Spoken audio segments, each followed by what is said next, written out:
Selamat malam. Untuk para pendengar setia yang mencari ketenangan di hari tua, sudah 5 tahun sejak suami saya meninggal dunia. Selama itu pula, setiap bulan saya mengirimkan uang sebesar 8 juta rupiah kepada mertua saya, dengan alasan untuk melunasi utang suami. Suatu hari, seorang nenek yang tinggal di lantai bawah berkata kepada saya, "Sudah, jangan kirim uang lagi. Coba periksa CCTV saja." Keesokan harinya, saya memeriksa rekaman video tersebut, dan pemandangan di dalamnya membuat saya membeku seketika. Bau cat yang mengelupas bercampur dengan aroma saluran air tua menusuk hidung begitu saya menaiki tangga. Rumah susun sederhana sewa, rusunawa, tua di sudut kota Jakarta ini sudah berdiri lebih dari 40 tahun. Seperti orang-orang yang hidup di dalamnya tanpa harapan, bangunan itu sendiri tampak usang dan kumuh. Saya memarkir sepeda motor butut saya di samping dinding yang ditandai cat merah, tempat yang sudah biasa saya gunakan. Itu adalah tempat parkir saya selama 5 tahun terakhir. Hari ini tanggal 5 setiap bulannya. Hari di mana saya, seorang janda berusia 32 tahun, harus membayar utang almarhum suami saya. Rusunawa 5 lantai tanpa lift. Saya memperbaiki letak tas lempang saya dan tanpa sadar menyentuh amplop tebal berisi uang tunai di saku dalam jaket, 8 juta rupiah. Mungkin bagi sebagian orang jumlah itu tidak seberapa, tapi itu lebih dari separuh gaji bulanan saya yang pas-pasan. Uang itu adalah biaya susu putra saya, Juno, biaya kursus bahasa Inggrisnya, dan biaya hidup kami. 5 tahun yang lalu, saat suami saya, Bima, hendak berangkat kerja ke Malaysia sebagai TKI, kedua mertua saya memberikan seluruh uang tabungan dana pensiun mereka kepadanya. Totalnya 500 juta rupiah.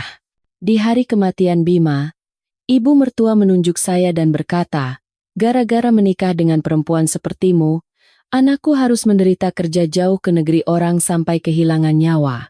Ia lalu mengatakan bahwa sayalah yang bertanggung jawab untuk mengembalikan uang itu. Saya harus membayarnya dengan mencicil 8 juta rupiah setiap bulan selama 5 tahun. Saya mengertakkan gigi dan menerima. Saya pikir itu adalah hal terakhir yang bisa saya lakukan untuk suami saya. Dan saya hanya ingin membesarkan anak saya dengan tenang. Tangga itu gelap dan suram. Hanya beberapa garis sinar matahari yang berhasil masuk melalui celah jendela yang pecah. Suara langkah kaki saya menggema di lantai ubin tua. Duk, duk, duk. Setiap langkah terasa berat. Dari warung sembako di lantai 1, selalu terdengar suara radio yang berisik. Dan dari lantai 2, tercium bau gulai ikan yang menyengat. Dari lantai 3, terdengar teriakan pasangan muda yang bertengkar karena tagihan listrik. Saat tiba di lantai 4, suasana mulai hening. Dan lantai 5, tempat mertua saya tinggal, adalah dunia yang sama sekali berbeda, sunyi senyap hingga terasa mengerikan. Saya berhenti di tangga lantai 5 dan menyeka keringat yang mengalir di pelipis. Dada saya sesak dan jantung berdebar kencang bukan hanya karena menaiki tangga. Itu karena perasaan cemas yang selalu menyelimuti saya setiap kali berdiri di depan pintu besi biru yang penuh noda karat itu. Unit 504, rumah orang tua Bima. Saya mengangkat tangan dan mengetuk pintu.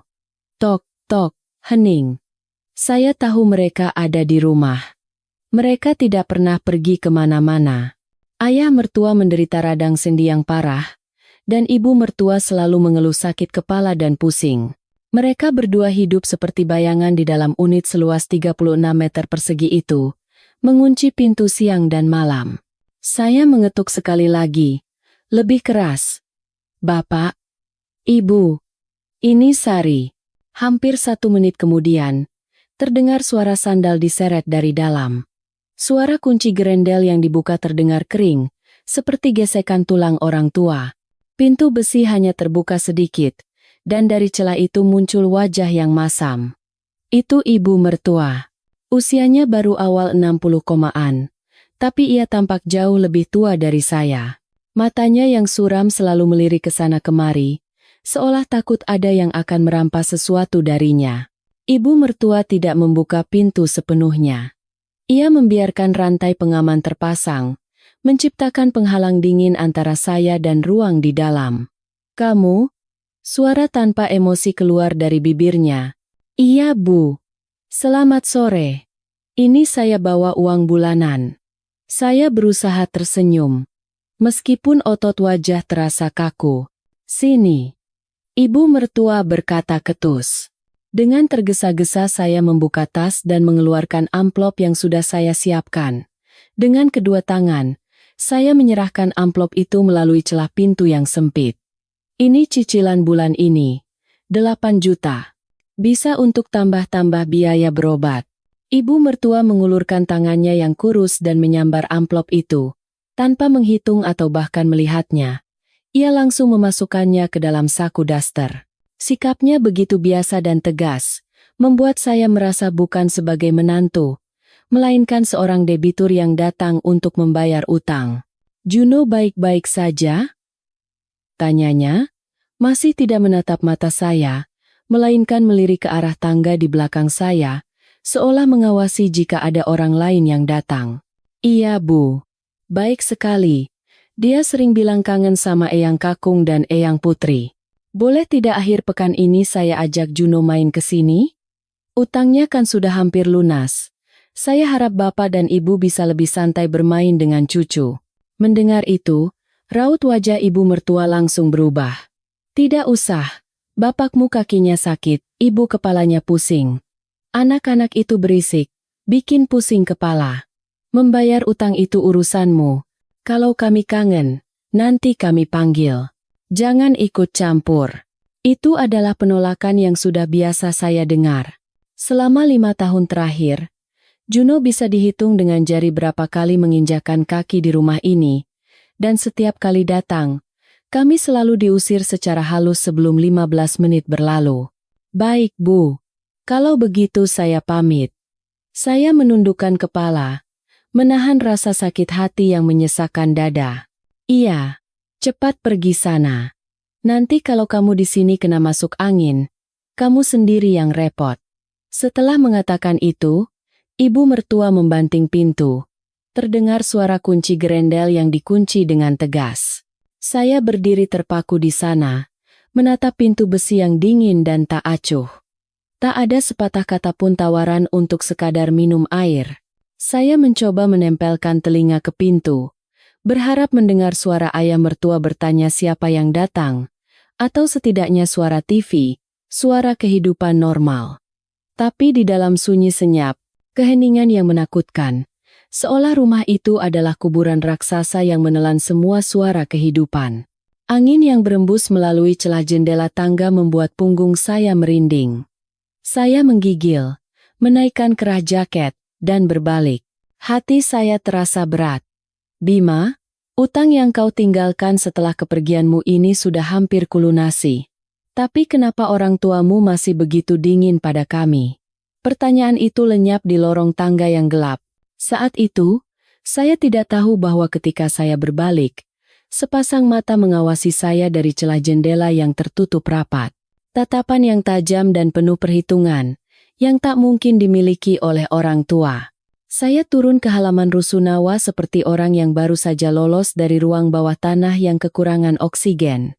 Sinar matahari senja yang kekuningan menembus sela-sela pepohonan tua, menciptakan berkas cahaya belang-belang di tanah yang berlumut. Suasana di halaman sangat berbeda dengan keheningan di lantai 5.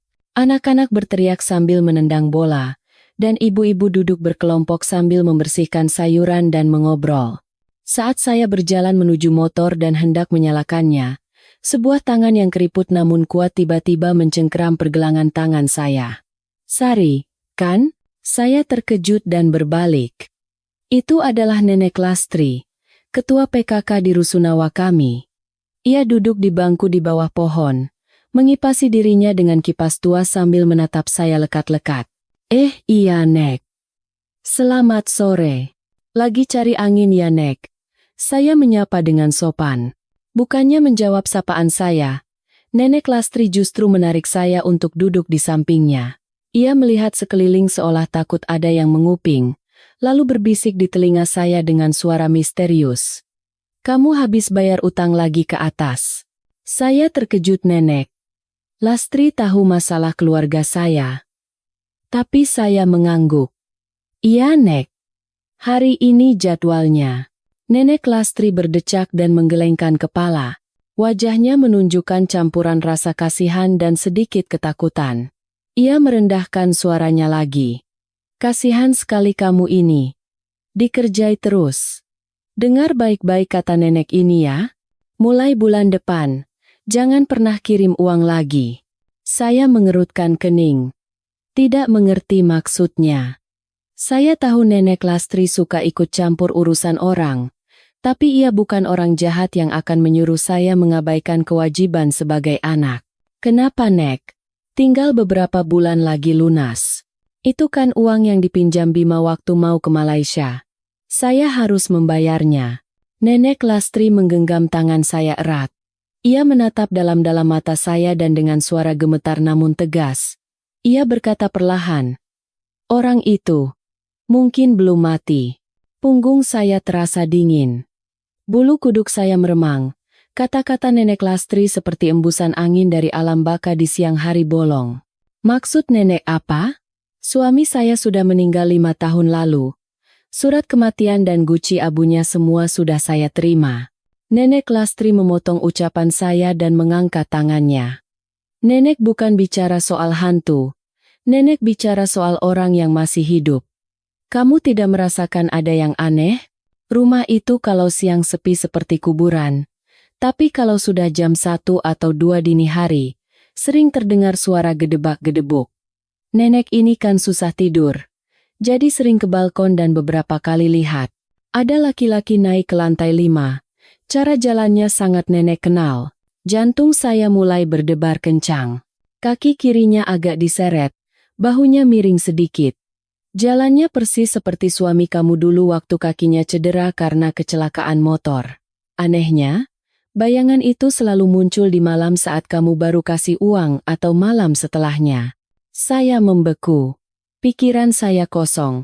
Bima meninggal karena kecelakaan kerja di Malaysia. Seorang staf dari perusahaan penyalur tenaga kerja yang datang langsung membawa guci abunya. Nenek mungkin salah lihat. Kata nenek.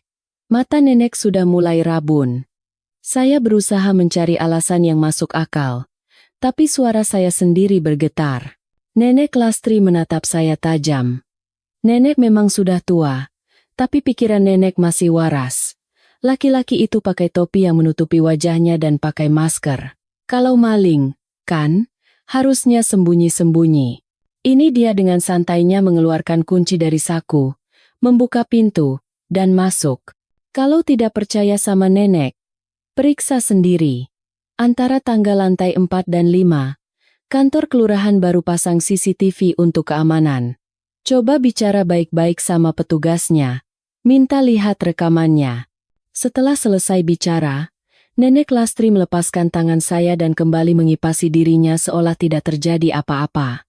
Saya berjalan sempoyongan menuju motor. Kata-kata Nenek Lastri terus terngiang di telinga saya. Mungkin belum mati, jalannya pincang, dengan santainya membuka pintu. Dengan tangan gemetar, saya akhirnya berhasil memasukkan kunci. Rasa takut yang samar namun berat mulai merayap di hati saya. Jika Bima masih hidup, mengapa ia membiarkan saya menanggung utang sebesar ini sendirian selama 5 tahun? Jalanan Jakarta macet di jam pulang kerja, tapi saya merasa terisolasi di tengah keramaian itu.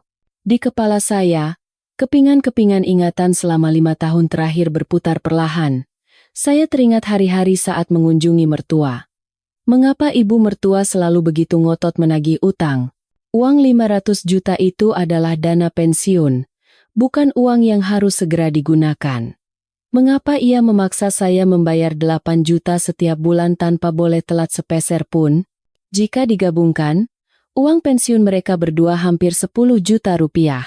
Cukup untuk hidup hemat bagi 2 orang tua, baik di desa maupun di Jakarta. Lalu mengapa mereka membutuhkan tambahan 8 juta tunai setiap bulan? Untuk menabung? Atau untuk membiayai seseorang? Tahun lalu saat musim kemarau yang sangat panas, saya pernah membawakan mertua sekardus mangga. Ketika ibu mertua membuka pintu, saya sempat melihat sekilas semua gorden di dalam rumah tertutup rapat. Bagaimana dua orang tua bisa bertahan di rumah tanpa AC atau bahkan jendela terbuka?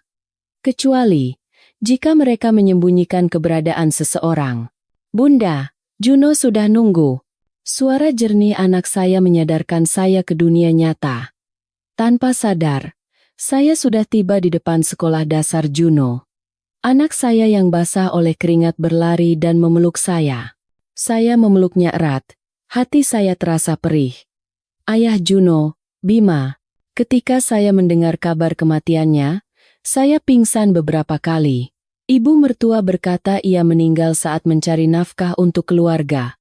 Dan sekarang hanya meninggalkan utang yang harus saya, sebagai istrinya, tanggung. Saya bekerja keras membayar utang itu karena kasihan pada anak saya, berharap ia masih memiliki kakek dan nenek. Tapi, bagaimana jika kata-kata Nenek Lastri benar? Pikiran itu membuat setang motor saya bergoyang. Saya hampir menabrak motor dari arah berlawanan. Bunda kenapa? Juno bertanya cemas. Tidak apa-apa, sayang. Bunda cuma sedikit lelah. Sesampainya di rumah, setelah menyiapkan makan malam untuk Juno, saya duduk termangu di depan meja. Layar laptop menyala, tapi tak ada yang masuk ke mata saya. Saya membuka laci dan mengeluarkan buku catatan keuangan. Tulisan pelunasan utang mertua 500.000 dilingkari dengan tinta merah. Saya sudah membayar selama 58 bulan. Tinggal 2 bulan lagi. Jika Bima masih hidup, maka uang ini bukan pelunasan utang. Ini adalah penipuan. Saya teringat cara berjalan yang pincang yang diceritakan Nenek Lastri. Bima pernah mengalami patah tulang kaki kiri karena kecelakaan motor pada tahun 2018. Kecurigaan mulai menggerogoti keyakinan saya seperti asam sulfat. Saya butuh bukti. Saya mengambil ponsel dan menelepon Gino, sepupu saya yang jago komputer. Kak Sari? Tumben telepon malam-malam? Gino? Kamu ada waktu? Kakak mau minta tolong. Ada apa, Kak? Ini agak sensitif. Kamu kenal orang yang mengelola sistem di Rusunawa tempat mertua kakak tinggal? Hening sejenak di seberang telepon. Oh, Rusunawa yang di Cilincing itu? Temanku ada yang kerja di kantor kelurahan sana. Kenapa? Kemalingan? Bukan. Sepertinya dompet kakak jatuh di tangga. Bisa tolong dapatkan rekaman CCTV di tangga antara lantai 4 dan 5 untuk 3 bulan terakhir? Oke. Besok aku tanyakan dan kabari lagi. Tolong sekali ya, Gino. Ini penting sekali. Setelah menutup telepon, telapak tangan saya basah oleh keringat. Panah sudah dilepaskan dari busurnya. Saya telah memulai perjalanan untuk mencari kebenaran. Keesokan siangnya, saya bertemu Gino di sebuah kafe di gang kecil. Gino datang tepat waktu dan mengeluarkan laptop dari tasnya. Kak, kok pucat banget? Ada masalah apa? Gino bertanya khawatir. Saya memaksakan senyum. Bagaimana? Dapat videonya? Gino mengangguk. Untungnya sistemnya disimpan di cloud. Aku sudah minta filenya dari temanku. Tapi memangnya dompet kakak hilang kapan? Coba putar setiap tanggal 5 atau 6, antara jam 1 sampai 3 dini hari. Gino mengetik di keyboard dengan tenang. Ketemu. Ini tanggal 6 bulan lalu. Gino memutar layar laptop ke arah saya. Di layar terlihat rekaman hitam putih yang buram. Sudut kamera mengarah ke lantai 5 dari tangga lantai 4. Lorong itu kosong. Waktu di layar menunjukkan pukul 01.45.20. Tiba-tiba, dari bawah tangga, sebuah bayangan hitam muncul dan mulai naik. Jantung saya terasa berhenti berdetak. Pria itu mengenakan jaket hoodie longgar, topi menutupi separuh wajahnya, dan ia juga memakai masker. Tunggu, coba putar bagian ini lebih lambat. Suara saya serak. Gino menekan spasi. Pria itu menaiki tangga selangkah demi selangkah. Kaki kanannya melangkah dulu, lalu kaki kirinya sedikit terseret. Setiap kali berat badannya bertumpu pada kaki kiri, Bahu kirinya sedikit turun. Cara berjalan itu. Saya menutup mulut untuk menahan tangis yang hendak meledak. Tidak salah lagi. Itu Bima. Saya menatap layar lekat-lekat. Pria itu berhenti di depan unit 504. Ia tidak mengetuk. Ia merogoh saku, mengeluarkan seikat kunci, dan dengan lihai memilih satu kunci lalu memasukkannya ke lubang kunci. Ceklek. Pintu terbuka, pria itu menyelinap masuk seolah bersembunyi, dan pintu tertutup pelan. Kak, itu orang yang kakak kenal? Gino bertanya hati-hati. Putar video bulan sebelumnya. Gino segera mencari filenya. Bulan sebelumnya, waktu yang sama, pria yang sama, gerakan misterius yang sama, dan perilaku yang familiar. Saya menonton rekaman 3 bulan terakhir secara berurutan. Polanya tidak berubah. Tepat di malam saya mengantarkan uang, ia muncul. Tiba-tiba saya merasa mual. Selama 5 tahun ini, kepada siapa saya membayar utang?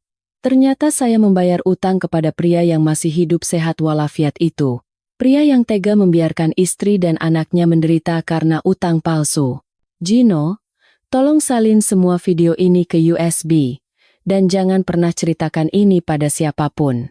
Gino melihat ekspresi serius saya dan mengangguk. Baik, Kak. Saya menggenggam USB itu erat-erat. Rasanya lebih buruk daripada langit runtuh. Saya berlari keluar dari kafe. Bima masih hidup. Dan ia, bersama orang tuanya, telah merancang sandiwara utang ini untuk memeras saya. Sesampainya di rumah, saya mengunci pintu kamar dan terduduk di lantai. Di laptop, video itu terus berulang. Saya teringat jaket yang ia kenakan. Jaket parasut hijau 2 lapis yang saya belikan sebelum ia berangkat ke Malaysia. Bima tidak mati. Mengapa ia harus pura-pura mati? Mengapa ia memeras uang dari saya dengan dalih utang? Saya teringat hari ketika saya menerima kabar duka itu. Mertua saya menangis histeris. Tapi begitu pemakaman selesai, mereka langsung membahas soal utang. Nak, Bima pergi demi keluarga ini. Sekarang dia sudah tiada. Kami sudah tua dan tidak bisa bekerja lagi. Uang 500 juta yang kami pinjamkan jadi sia-sia. Kamu harus melakukan sesuatu, kan? Mereka memanfaatkan rasa iba dan tanggung jawab saya. Mereka tahu saya tidak akan pernah tega mengabaikan mereka. Begitulah cara mereka menjadikan saya mesin ATM berjalan selama 5 tahun. Rasa sakit berubah menjadi amarah. Kemarahan mulai membara dalam diri saya. Jika ditotal dengan bunga dan biaya hidup, jumlahnya hampir mencapai 800 juta rupiah. Itu adalah darah dan keringat saya. Saya berhemat mati-matian hanya untuk memberi makan arwah suami yang masih hidup dan 2 kaki tangannya yang sudah tua. Saya menatap foto Bima di atas rak. Di foto itu, ia masih tersenyum lembut. Saya ingin menghancurkan foto itu. Tapi saya menahannya. Meledakkan amarah sekarang tidak akan menyelesaikan apa-apa. Saya harus tenang. Saya harus lebih cerdik dari mereka. Aktingmu sebagai orang mati bagus sekali. Sekarang, biarkan aku melanjutkan peranku sebagai istri yang naif. Tapi kali ini, sutradaranya adalah aku. Saya membuka laci dan mengambil buku catatan. Saya mulai menyusun rencana. Pertama, memastikan identitas pria dalam video itu. Kedua, mencari tahu situasi keuangan Bima dan mertua yang sebenarnya. Ketiga, menemukan tempat persembunyian Bima. Mulai besok, saya akan memulai perburuan. Perburuan terhadap suami saya yang katanya sudah mati. Keesokan paginya, saya bangun pagi seperti biasa. Menyiapkan sarapan untuk Juno dan menyetrika seragamnya. Setelah mengantar anak saya ke sekolah, saya langsung menuju kantor. Saya menghitung ulang angka-angka di catatan saya. Pokok utang 500 juta rupiah, cicilan 8 juta per bulan selama 60 bulan. Ditambah uang yang saya berikan saat hari raya, ulang tahun, dan untuk biaya berobat. Total uang yang saya berikan kepada mertua selama 5 tahun ini mendekati 800 juta rupiah. 800 juta rupiah. Uang sebanyak itu bisa mengubah hidup saya dan Juno. Tapi saya justru menuangkannya ke dalam sumur tanpa dasar di lantai 5 itu. Saya mengirim pesan ke Gino. Bisa tolong periksa rekening bapak mertuaku. Sepertinya uang yang kukirim tidak dipakai untuk bayar utang. Gino membalas. Agak sulit karena keamanan bank, tapi ada cara untuk memeriksanya secara tidak langsung. Tunggu sebentar. Saya meletakkan ponsel. Saya harus mendekat. Tiba-tiba sebuah ide muncul di kepala saya. Jika ia datang ke rumah untuk mengambil uang yang saya berikan, maka uang itu pasti dipindahkan ke suatu tempat atau digunakan untuk biaya hidupnya. Sore itu, saya sengaja pulang kerja lebih awal dan berkeliling di sekitar rusunawa mertua. Saya memarkir motor dan pura-pura beristirahat di bangku. Loh, Mbak Sari, kan? Itu Ibu Haryati yang tinggal di lantai 4. Iya, Bu. Sore. Ini tadi mampir sebentar mau lihat Bapak sama Ibu. Ibu Haryati duduk di sebelah saya. Wah, menantu yang berbakti sekali. Mana ada orang yang mau bayar utang almarhum suami sampai segitunya? Tapi ngomong-ngomong, orang tua di atas baik-baik saja, kan? Kok setiap malam sering ada suara gedebak-gedebuk? Ya? Suara gedebak-gedebuk? Bu? Iya. Seringnya larut malam, kayak suara langkah kaki laki-laki dari langit-langit. Terus kadang jam 3 pagi kedengaran suara orang menyiram toilet. Jantung saya berdebar kencang. Oh, mungkin Bapak jalannya agak keras karena kakinya sakit, Bu. Saya mencoba berkilah. Ibu Haryati memanyunkan bibir. Bukan kayak langkah orang sakit kaki. Dan ada lagi yang lebih aneh. Biasanya kan mereka hemat sekali. Selalu bilang hidup pas-pasan karena uangnya habis untuk mengirim anak ke Malaysia. Tapi akhir-akhir ini, setiap malam si nenek keluar bawa kantong plastik hitam besar buat dibuang. Karena penasaran, aku pernah intip. Di dalamnya ada kotak ayam goreng sama kaleng bir. Masa orang tua makan yang begituan? Saya kehilangan kata-kata. Kotak ayam goreng, kaleng bir. Semuanya adalah favorit Bima. Kenapa ibu tidak tanya langsung? Sudah kutanya. Katanya itu sisa sesajen. Masa setiap hari bikin sesajen? Cerita Ibu Haryati adalah kepingan puzzle yang penting. Bima tidak hanya datang untuk mengambil uang. Mungkin saja, ia tinggal di sana. Makan dan minum dengan uang hasil kerja keras saya. 2 hari kemudian, saya memutuskan untuk bertindak. Saya pergi ke mall dan membeli kursi pijat yang bagus. Saya memilih waktu pukul 8 malam. Sambil bersusah payah, saya membawa kardus besar kursi pijat itu ke lantai 5. Di depan pintu unit 504, saya menempelkan telinga. Dari dalam terdengar suara TV dan percakapan. Cepat makan nak, nanti keburu dingin. Istrimu itu lusa kemarin baru kirim uang, jadi ibu pesan banyak.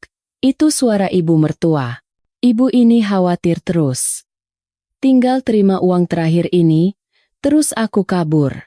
Dasar, anak itu memang bodoh sekali.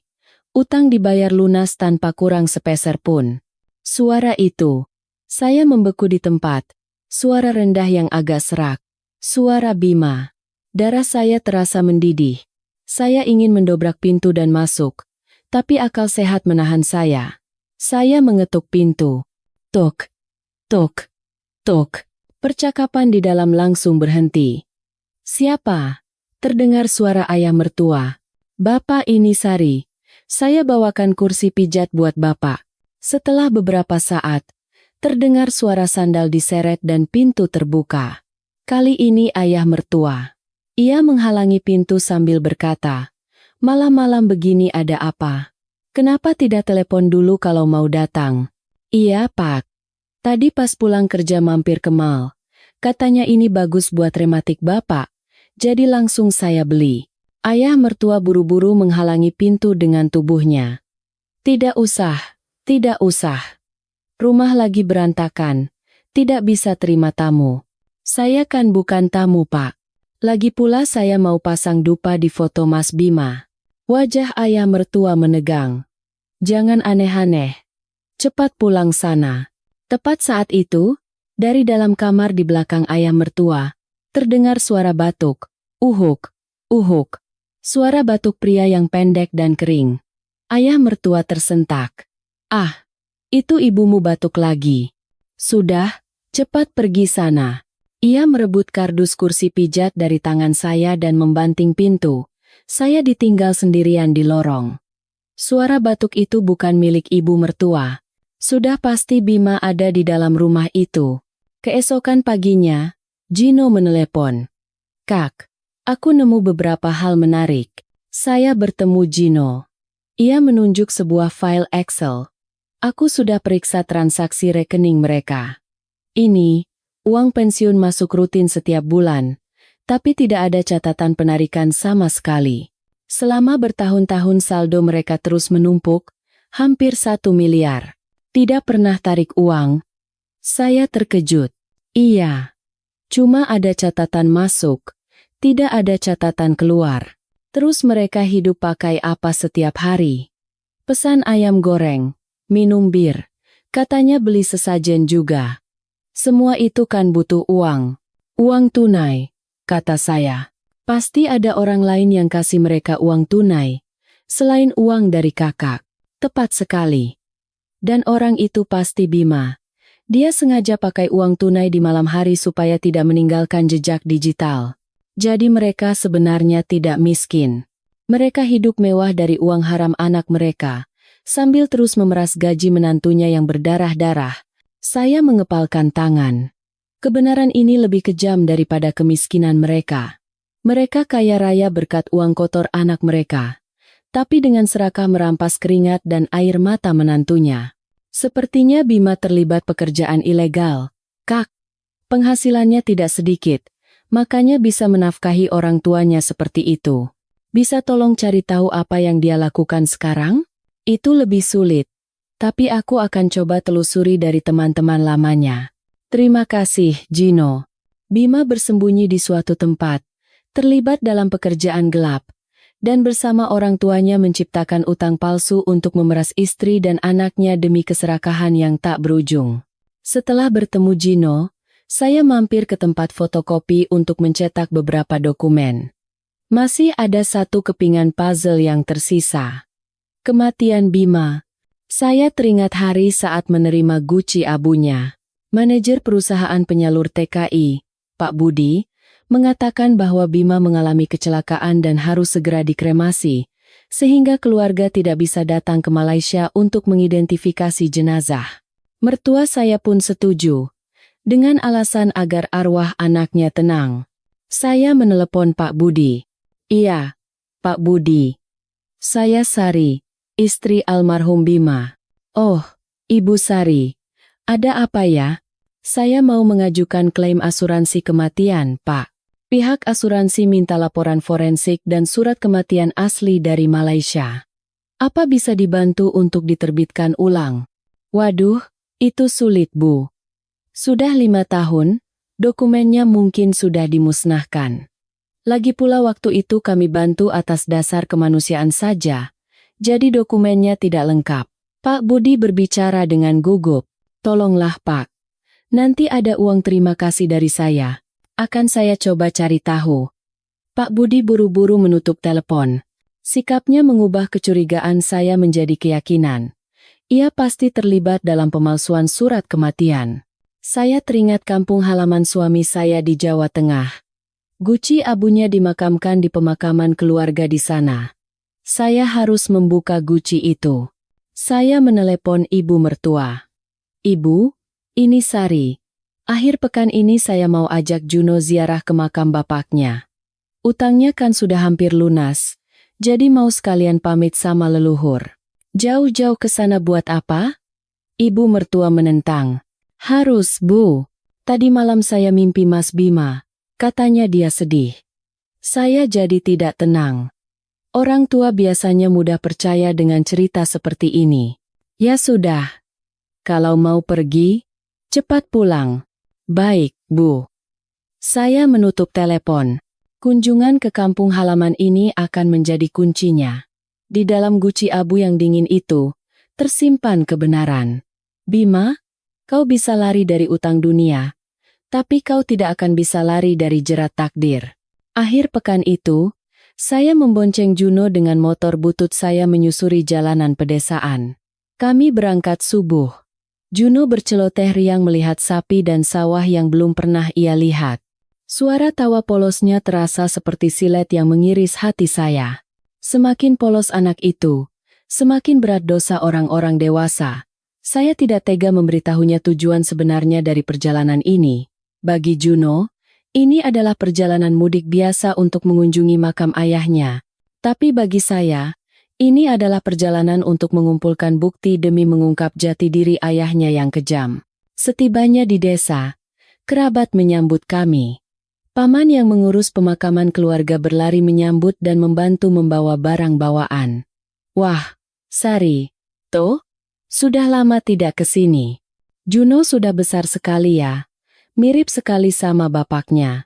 Ucapan polos paman membuat hati saya sakit. Mirip dengan pria yang bersembunyi entah di mana, yang selama 5 tahun tidak pernah memberi kabar atau sekadar membelikan sebungkus permen untuk anaknya. Saya berusaha menjaga ekspresi tenang dan menyapa semua orang. Kami menyiapkan sesajen dan membakar dupa. Asap dupa yang mengepul membuat mata saya perih. Para leluhur, hari ini menantu Eyang, Sari, datang membawa cicit Eyang, Juno. Dan saya akan ke makam Mas Bima untuk bilang kalau utang kepada mertua sudah hampir lunas. Saya berbicara dengan jelas agar semua orang mendengar. Paman mengangguk. Hatimu mulia sekali. Bima pasti senang di alam sana. Makan dulu saja. Nanti sore kalau sudah adem baru ke makam. Tidak usah, Paman. Saya langsung ke sana saja. Malam harus sudah kembali ke Jakarta. Saya menolak dengan halus. Saya harus memanfaatkan waktu paling sepi, saat orang-orang sedang menyiapkan makan siang atau tidur siang. Saya menggandeng tangan Juno menuju pemakaman keluarga yang terletak di ujung desa, di antara pematang sawah. Matahari bersinar terik di atas kepala, tapi saya tidak merasa panas. Di dalam tas saya, selain buah dan uang, ada palu kecil, pahat, dan kamera tersembunyi yang baterainya terisi penuh. Pekarangan makam itu sunyi. Makam-makam yang tertata rapi berjejer. Makam Bima berada di baris ketiga. Nisan marmer hitam dengan foto Bima yang tersenyum di atasnya. Saya meletakkan sesajen di depan makam. Juno di samping saya menancapkan bunga dan menyalakan dupa. Ayah, Juno datang. Doakan Juno supaya pintar di sekolah, ya. Suara kekanakan Juno menggema di tempat yang sunyi itu. Saya menahan air mata yang hampir tumpah. Saya berkata pada Juno, Juno, main sama belalang di sebelah sana sebentar, ya? Bunda mau bicara sama ayah. Iya, Bunda. Juno dengan patuh mulai menangkap belalang di rerumputan yang agak jauh. Saya sendirian di depan makam. Saya melihat sekeliling. Tidak ada siapa-siapa. Saya menarik napas dalam-dalam untuk menenangkan diri. Dengan tangan gemetar, saya menekan tombol rekam pada kamera tersembunyi yang saya sematkan di dada. Semua proses ini harus direkam sebagai bukti di pengadilan. Saya mendekati ruang kecil tempat guci abu disimpan. Pintunya terkunci dengan gembok, paman memegang satu kunci, dan ibu mertua memberikan saya kunci duplikat saat pemakaman. Katanya agar saya bisa datang membersihkan kapanpun saya rindu. Ibu mertua tidak pernah menyangka bahwa kunci ini akan membuka kebenaran yang mengerikan. Saya memasukkan kunci ke gembok. Terdengar suara klek yang kering. Pintu kaca terbuka. Guci abu berwarna coklat itu bertuliskan nama Bima Wijaya. Saya memeluk guci yang dingin itu. Bukan dinginnya alam baka, melainkan dinginnya kebohongan. Saya meletakkan guci di tanah dan mengambil palu serta pahat. Tutupnya direkatkan dengan silikon yang kuat. Saya harus membukanya dengan hati-hati agar tidak pecah, namun dengan tenaga yang cukup, keringat bercucuran dari dahi. Jantung saya berdebar seperti mau meledak. Setelah berjuang selama 15 menit, akhirnya tutupnya mulai goyang. Saya mengerahkan seluruh tenaga untuk mengangkatnya. Tutupnya terbuka. Saya menahan napas dan melihat ke dalam guci. Kosong. Bukan. tidak sepenuhnya kosong. Di dasarnya, ada lapisan debu tipis dan beberapa butir batu kerikil seukuran kepalan tangan yang biasa ditemukan di lokasi konstruksi. Tidak ada serbuk tulang, tidak ada sisa-sisa kremasi, tidak ada apapun yang berhubungan dengan jasad manusia. Kaki saya lemas dan saya terduduk di tempat. Meskipun sudah mempersiapkan diri, kebenaran di depan mata membuat pikiran saya kosong. Selama 5 tahun ini, kami sekeluarga bersujud di hadapan batu-batu ini. Saya dan anak saya menangis untuk batu-batu ini, sebuah lelucon yang sangat kejam dan mengerikan. Saya mengangkat kamera dan merekam isi guci dari dekat. Setiap batu, setiap butir debu, terekam dengan jelas. Sambil merekam, saya berkata dengan suara gemetar namun tegas. Hari ini, 15 Mei 2024, saya, Sari Puspita, membuka guci abu suami saya, Bima Wijaya. Di dalamnya hanya ada batu. Ini adalah bukti bahwa kematian Bima Wijaya adalah kebohongan. Setelah selesai merekam, saya dengan hati-hati memasukkan kembali batu-batu itu dan merekatkan tutupnya seperti semula dengan lem yang saya bawa. Saya bekerja dengan cepat dan teliti agar tidak meninggalkan jejak. Saya memasukkan kembali guci ke tempatnya dan mengunci pintu. Semuanya kembali seperti semula. Tapi hati saya sudah dilanda badai. Bunda, aku dapat belalang besar sekali. Terdengar suara Juno dari kejauhan. Saya cepat-cepat menyeka air mata dan tersenyum ke arahnya. Hebat anak Bunda. Ayo kita pulang, sudah mau sore. Saya menggandeng tangan anak saya dan meninggalkan pemakaman. Di belakang saya, sebuah makam palsu berdiri tegak. Seperti monumen yang melambangkan tipu daya keluarga mertua saya. Tapi makam itu tidak akan berdiri lama lagi. Saya bersumpah dalam hati, kami makan malam dengan tergesa-gesa di rumah paman dan kembali ke Jakarta. Di perjalanan pulang, saya berhenti di sebuah losmen kecil untuk beristirahat. Begitu masuk kamar, Juno yang kelelahan langsung tertidur. Saya mengeluarkan ponsel dan membuka media sosial, mulai mencari teman-teman lama Bima. Bima punya satu sahabat karib bernama Cecep. Di pemakaman Bima, Cecep menangis terseduh-seduh sambil memegang tangan saya dan berkata, "Kak Sari, jangan khawatir. Walaupun Bima sudah tidak ada, saya akan menjaga kakak dan keponakan saya." Tapi setelah pemakaman, ia menghilang tanpa jejak. Saya mencari namanya. Ratusan hasil muncul. Tapi melalui daftar teman dan lokasi, saya berhasil menemukan akunnya. Foto profilnya adalah sepeda motor, dan isinya penuh dengan foto-foto di bar dan klub malam. Saat melihat-lihat postingan terbarunya, satu foto menarik perhatian saya. Cecep berfoto di sebuah bar sambil mengangkat gelas bir. Di pergelangan tangannya, melingkar sebuah jam tangan logam berwarna biru tua. Saya memperbesar foto itu semaksimal mungkin. Jantung saya berdebar kencang. Jam tangan Seiko biru. Hadiah ulang tahun pernikahan pertama kami yang saya berikan. Saya ingat betul karena di bagian belakangnya terukir inisial kami, SB. Terutama, di dekat pengaitnya, ada goresan dalam akibat kecelakaan motor yang dialami Bima. Meskipun buram di foto, saya bisa mengenali goresan khas itu. Kenapa Cecep memakai jam tangan Bima? Manajer perusahaan TKI bilang semua barang peninggalan Bima hilang saat kecelakaan. Tapi sekarang jam itu ada di pergelangan tangan sahabat Bima. Hanya ada satu kemungkinan. Bima memberikannya, atau Bima bersamanya. Saya melihat foto-foto lainnya. Ia sering berfoto di sekitar kawasan industri Cikarang. Semua petunjuk mulai terhubung. Sumber uang yang masuk rekening ayah mertua juga berasal dari daerah itu. Cecep juga ada di sana. Cecep adalah kaki tangan Bima, penghubungnya dengan dunia luar. Kemungkinan besar Bima bersembunyi di rumah atau tempat kerja Cecep.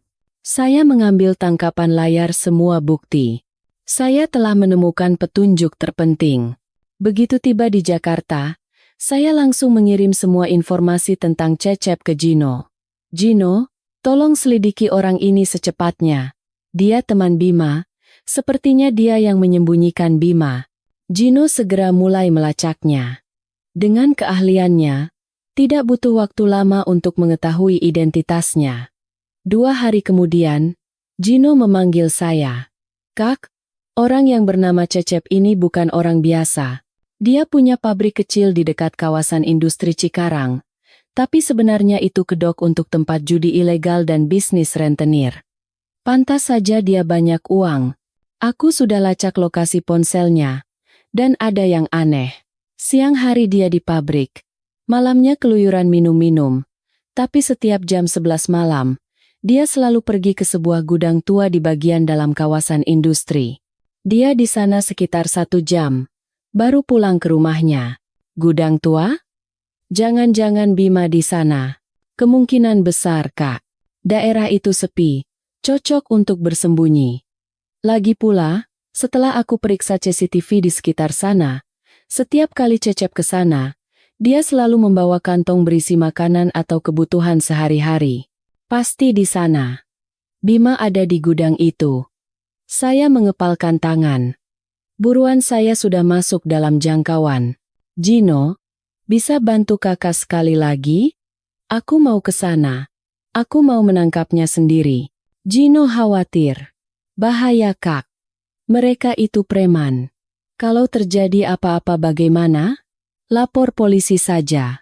Saya menggeleng. Belum bisa. Belum ada bukti pasti Bima masih hidup. Kalau lapor polisi sekarang, mereka mungkin hanya akan diselidiki sebentar lalu dilepaskan. Aku harus merekam atau memvideokan saat dia muncul dan mengakui semuanya. Itu baru bukti yang tidak bisa dibantah. Gino berpikir sejenak lalu menghela napas. Baiklah. Kalau begitu aku ikut. Aku punya beberapa alat dan bisa sedikit bela diri. Tapi janji. Jangan bergerak sendiri. Aku janji. Terima kasih, Gino. Kami menyusun rencana perburuan malam. Besok malam, saat Cecep mengantarkan barang ke gudang, adalah kesempatan terbaik. Saya kembali ke rumah dan menatap foto pernikahan yang tergantung di dinding. Senyum Bima di foto itu kini terlihat menjijikkan dan palsu. Pintar sekali kau bersembunyi, Bima. Tapi ada satu hal yang kau lupakan. Tidak ada rahasia yang abadi. Besok malam, aku akan membuka topengmu. Saya memeluk Juno dan mencium keningnya. Juno, sebentar lagi Bunda akan menebus semua penderitaan kita. Kita tidak perlu lagi menderita demi pengkhianat itu. Perang terakhir akan segera dimulai. Dan saya sudah siap. Keesokan malamnya, saya menitipkan Juno di rumah ibu saya. Saya berbohong ada pekerjaan mendadak di kantor dan harus lembur. Pukul 8 malam, Juno menjemput saya dengan mobil tua sewaannya. Katanya lebih aman dan mudah untuk menyamar daripada pakai motor. Saya mengenakan pakaian serba hitam dan topi. Kak, bawa ini. Gino memberikan sebuah alat kecil berbentuk pulpen. Ini perekam suara canggih dengan peredam bising. Dan ini pelacak GPS. Masukkan ke saku. Kalau ada apa-apa aku bisa menemukan kakak. Saya merasa sedikit lebih tenang setelah mengambil peralatan itu. Mobil meninggalkan hiruk-pikuk kota dan melaju ke arah utara. Takut? Tanya Gino. Takut. Tapi rasa benci lebih besar. Kebencian mengalahkan rasa takut. Mobil memasuki kawasan industri Cikarang. Jalanan sepi setelah para buruh pulang. Gedung-gedung pabrik raksasa berdiri dalam kegelapan seperti monster yang tertidur. Gino mengarahkan mobil ke bagian dalam kawasan, tempat gudang-gudang tua berkumpul. Dari sini kita jalan kaki. Terlalu dekat nanti ketahuan. Gino mematikan mesin mobil. Kami turun dengan pelan. Sekeliling gelap gulita, hanya suara jangkrik dan embusan angin yang menyapu atap-atap tua yang terdengar mengerikan. Kami berjalan di sepanjang tembok yang runtuh menuju sebuah gudang besar di tengah lahan kosong. Sebentar lagi Cecep datang. Kita harus cepat cari tempat sembunyi, bisik Gino. Kami bersembunyi di balik tumpukan drum berkarat, sekitar 20 meter dari pintu utama gudang. Dari kejauhan, terlihat sorot lampu motor. Dengan suara menderu, sebuah motor berhenti di depan gudang. Pria yang melepas helmnya adalah Cecep. Di kedua tangannya, ia membawa kantong plastik yang terlihat berat. Ia berjalan menuju pintu besi yang berkarat. Bukannya mengetuk, ia menendang pintu 3 kali seperti sinyal yang sudah disepakati. Duk, duk, duk. Pintu besi yang berat itu berderit saat ditarik ke atas. Dan cahaya kuning dari dalam menyembur keluar. Dari dalam kegelapan, seorang pria berjalan keluar. Ia mengenakan kaos oblong lusuh, celana pendek tentara, dan sandal jepit. Rambutnya gondrong dan jenggot menutupi separuh wajahnya. Tapi matanya, punggungnya yang sedikit bungkuk. Tidak salah lagi. Itu Bima. Suami saya. Ayah anak saya. Orang yang selama 5 tahun ini saya doakan arwahnya. Ia berdiri hidup-hidup di depan mata saya. Barangnya sudah dibawa semua? Suara Bima terdengar kasar. Sudah dong. Bir, camilan, rokok, baju, semua lengkap. Hidupmu enak sekali, ya. Cecep tertawa sambil menyerahkan kantong-kantong itu. Enak apanya? Panas begini. Nyamuknya banyak sekali. Sialan betul. Bima menggerutu sambil masuk ke dalam. Cecep juga memasukkan motornya ke dalam. Lalu menurunkan pintu besi. Kak, kita harus lebih dekat. Gino membimbing saya. Kami merapat ke dinding gudang. Melalui celah di dinding yang retak, kami bisa mengintip ke dalam. Di salah satu sudut gudang, ada kasur, meja kecil, dan kipas angin. Tempat persembunyian Bima. Kedua pria itu duduk di lantai dan mulai membuka kaleng bir. Saya menyalakan perekam suara dan menempelkannya di celah. Percakapan mereka terdengar seperti silet di telinga saya. Bagaimana situasinya? Kapan mau kabur? Tanya Cecep. Bima menjawab dengan kasar. Sebulan lagi. Nunggu bapak sama ibu ambil uang terakhir. Istriku itu tinggal bayar cicilan terakhir. Bodoh sekali, kan? Utang dibayar lunas tanpa kurang sepeser pun. Akting orang tuaku juga hebat. Cukup pura-pura melas. Dia langsung percaya. Istriku itu memang baik sekali. Tapi kamu juga tega sekali. Menipu begitu. Tidak merasa bersalah? Cibir Cecep. Tega apanya? Aku ke Malaysia juga untuk menghidupi keluarga. Tapi di sana aku terjerat judi dan punya utang 1,5 miliar ke rentenir. Kalau tidak kabur, aku bisa mati. Aku harus pura-pura mati di sini supaya mereka tidak bisa menemukan keluargaku. Lalu utang 500 juta yang harus dibayar istrimu itu apa? Orang tuamu kan tidak rugi sepeser pun. Bima tertawa keras. Aku pulang tanpa uang sepeser pun. Di Indonesia juga masih ada utang judi. Kalau tidak memeras dari dia, mau makan apa? Uang pensiun orang tuaku tidak cukup untuk menghidupi aku juga. Dengan alasan bayar utang suami, Sari jadi kerja banting tulang. Kan? Tapi sekarang kan kamu sudah banyak uang. Tidak perlu uang receh dari istrimu lagi. Uang memang ada. Tapi ini kan uang gratis. Kenapa tidak diambil? Lagi pula itu jadi alasan orang tuaku untuk terus pura-pura miskin di depan tetangga. Mereka bisa menyembunyikan sumber uang yang kuberikan. Kalau mereka bilang hidup dari uang pembayaran utang menantu, tidak akan ada yang curiga. Sempurna, kan? Kau ini memang setan. Lalu istri dan anakmu bagaimana? Dibuang begitu saja. Bima terdiam sejenak lalu berdecak. Mereka bisa hidup sendiri. Dia masih muda dan cantik. Bisa cari laki-laki baik dan memulai hidup baru. Aku memeras uangnya juga ada alasannya. Supaya dia sibuk dan capek. Jadi tidak punya waktu untuk curiga padaku. Dan aku benci sekali sikapnya yang sok suci dan bermoral itu. Ia melanjutkan, sialan. Harusnya aku bisa hidup nyaman di rumah.